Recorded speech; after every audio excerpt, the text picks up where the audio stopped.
Ligeia by Edgar Allan Poe. Chapter 1. A Beautiful Wife. I cannot remember how, when, or where I met Ligeia. It was a long time ago, and my memory is not good.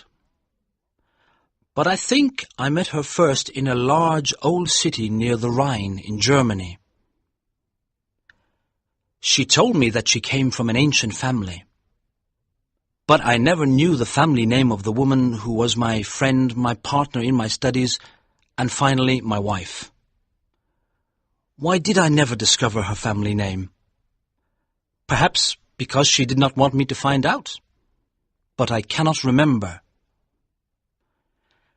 I remember one thing very well. Ligeia was tall and slim. Later, at the end, she became very thin. How can I describe her quiet, aristocratic movements or the strange softness of her footsteps?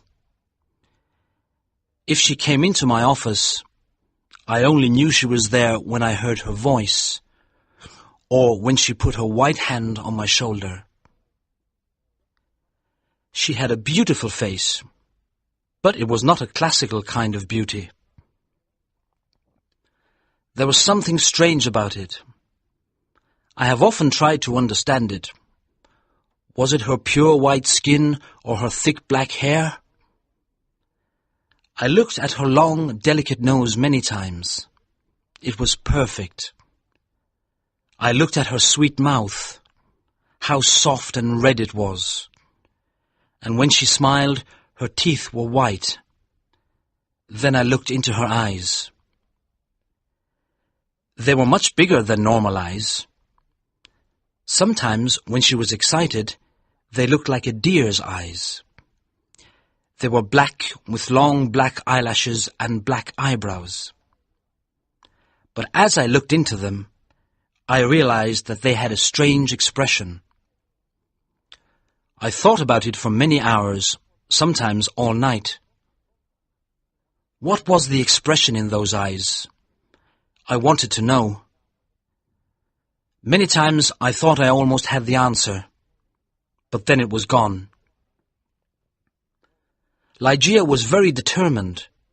She was always calm and quiet, but her determination showed in her eyes. It shone like a terrible energy, and sometimes it frightened me. Ligeia was very clever. She was excellent at Latin and Greek, and she knew many other languages perfectly.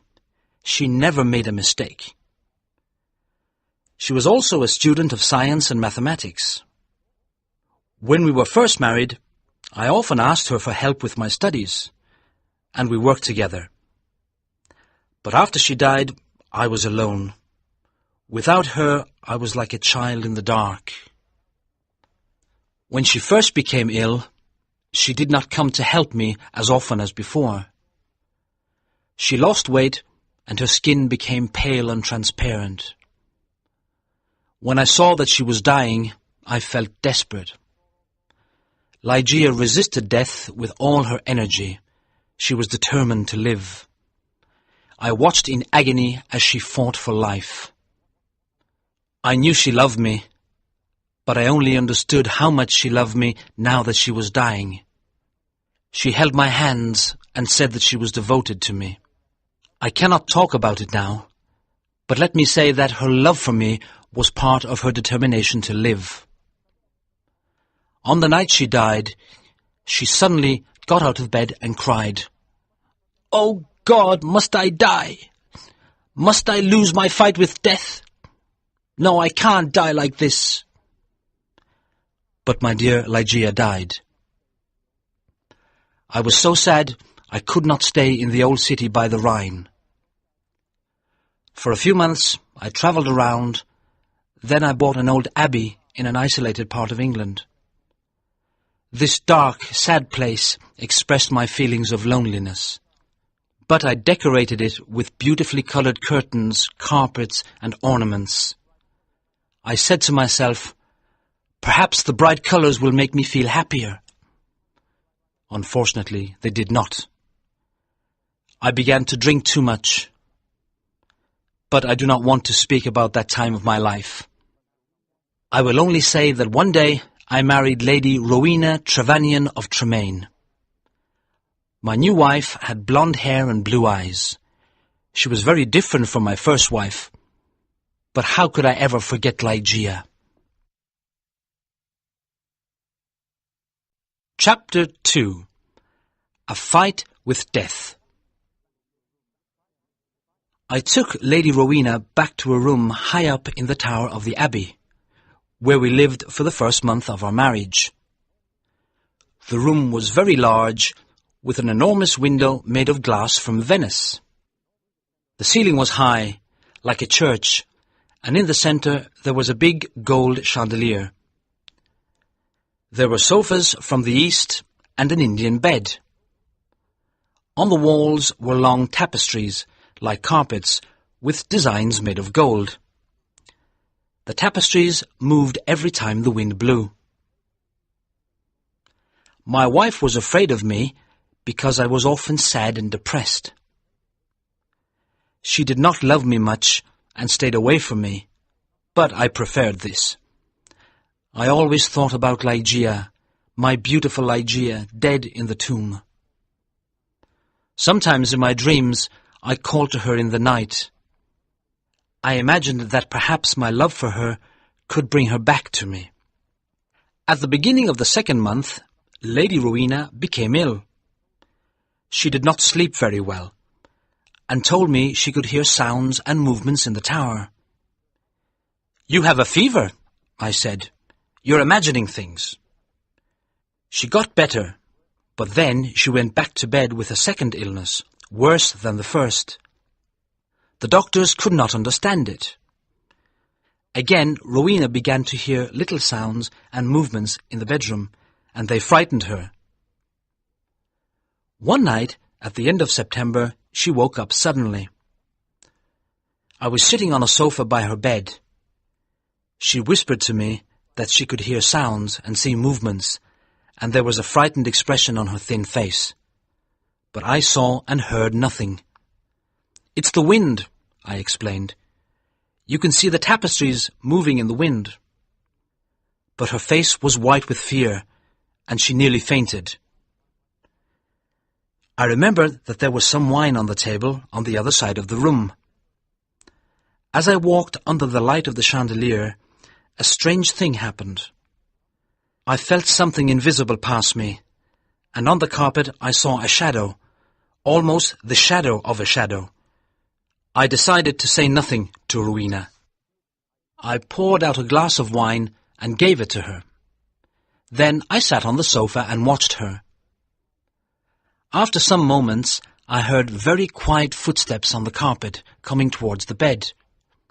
A second later, as Rowena was about to drink the wine, I saw, or perhaps I dreamed that I saw, 3 or 4 large drops of a bright red liquid fall into the glass. Rowena did not see it. She drank the wine, and I said nothing because I thought it was only my imagination. After this, Rowena's health got much worse, and on the third night she died. Her servants prepared her for the tomb, then covered her with a sheet. The next night, I sat alone with her body in the bedroom. Strange forms and shadows moved around me. I looked nervously into the dark corners at the moving tapestries, and I felt frightened.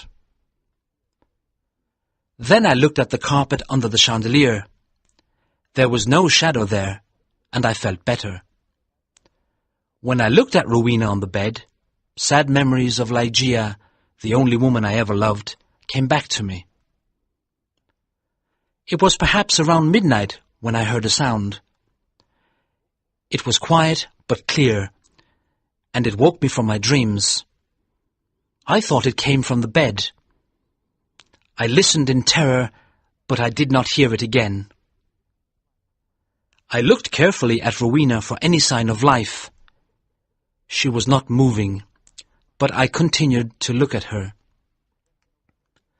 Minutes passed. Then I noticed a little colour in Rowena's face. My heart stopped in horror. I could not move. When I understood that Rowena was not dead, I tried to revive her. But soon the colour disappeared from her cheeks. Her face looked like marble again, and her lips were thin with the horrible expression of death. When her body was cold and rigid, I fell onto the sofa and dreamed about Ligeia. An hour later, I heard the same sound as before. I listened.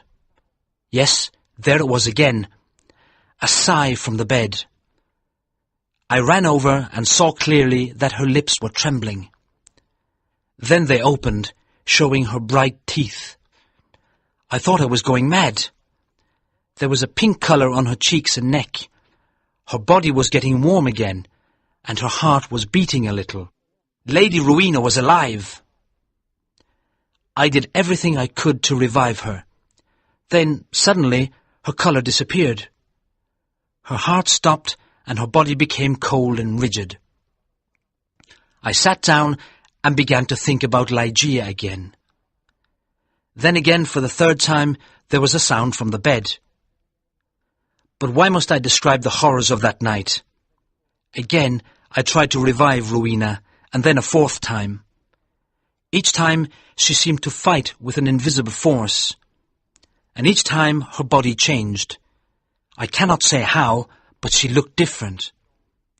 It was nearly dawn when she moved again. I was sitting on the sofa, exhausted, but Rowena's body moved with more energy than before. Her colour returned, signs of life changed her face. Her eyes were closed, but she looked alive. Then she suddenly got out of bed and walked slowly to the centre of the room, like she was walking in her sleep. I did not tremble. I did not move. I was as cold and still as stone, paralysed by what I saw. As I looked at her, my head filled with wild thoughts. Was Rowena really alive? Could I really see her blonde hair and blue eyes? Why wasn't I certain? I could not see her mouth very well, but her cheeks were like pink roses. Weren't they Rowena's cheeks? But wasn't she taller than before? I was filled with a kind of madness. I ran to her, but she moved away.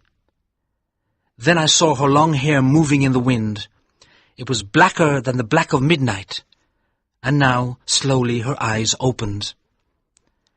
I shouted like a madman, "These are the black eyes of my lost love, the eyes of Ligeia."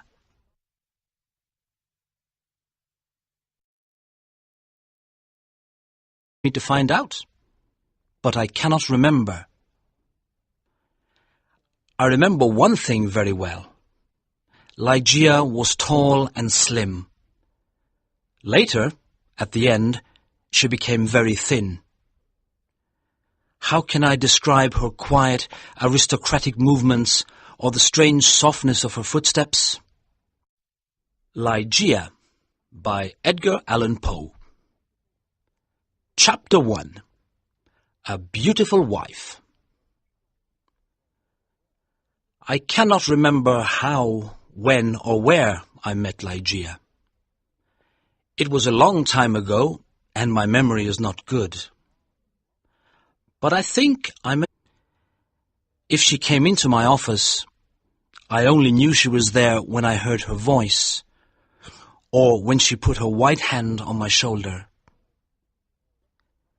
She had a beautiful face, but it was not a classical kind of beauty. There was something strange about it. I have often tried to understand it. Was it her pure white skin or her thick black hair? I looked at her long, delicate nose many times. It was perfect. I looked at her sweet mouth. How soft and red it was. And when she smiled, her teeth were white. Then I met her first in a large old city near the Rhine in Germany. She told me that she came from an ancient family.